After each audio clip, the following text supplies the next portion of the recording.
முதல்வர் உத்தரவின் பேரில் போதிய விளக்கங்களை அளித்திருக்கின்றார். நிறைவேற்றப்பட்ட தேர்தல் வாக்குறுதிகளை அறிவித்த திட்டங்கள் ஒரு புறம் என்றால், அறிவிக்கப்படாத மக்களுடைய தேவைகளுக்கு ஏற்ப இப்போது நாம் நின்று கொண்டிருக்கின்ற இந்த விளையாட்டரங்கம் கூட தேர்தல் அறிக்கையிலே வந்த அறிவிப்பு அல்ல. நீங்கள் பார்த்த ஆர்கே நகர் பேருந்து நிலையம் தேர்தல் அறிவிப்பிலே வந்த அறிவிப்பு அல்ல. தேர்தல் அறிவிப்பை விட கூடுதலாக தேர்தல் அறிவிப்பிலே இடம்பெறாத 50க்கும் மேற்பட்ட திட்டங்களை கொண்டு வந்து தமிழகத்தை ஒன்றியத்திலேயே முதன்மை மாநிலமாக ஆக்கி காட்டக்கூடிய வல்லமை பெற்று அதற்கு ஓயாமல் பணியாற்றி கொண்டிருக்கின்ற மாண்புமிகு தமிழக முதல்வர் அவருடைய பணிகளுக்கு உதவியாக இருப்பதுதான் ஒரு நல்ல அரசியல் கட்சி தலைவருக்கு உண்டான தகுதி.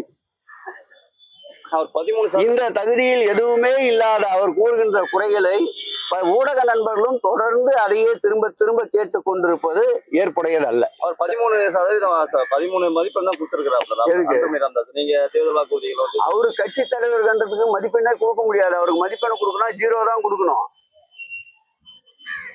இந்த உலகத்திற்கு வருவதற்கு யார் காரணமாக இருந்தார்களோ அவர்களையே மதிக்க தெரியாதவர்கள் மதிப்பெண்களை எல்லாம் நாங்கள் ஏற்றுக்கொள்வதாக இல்லை.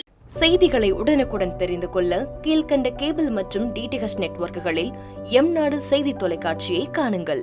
பாதகம் செய்பவரை கண்டால் நாம் பயம் கொள்ளலாகாது பாப்பா. மோதி மிதித்துவிடு பாப்பா, அவர் முகத்தில் உமிழ்ந்து விடு பாப்பா. அண்மை செய்திகளை உடனுக்குடன் தெரிந்து கொள்ள இணைந்திருங்கள் எம்நாடு தொலைக்காட்சியுடன்.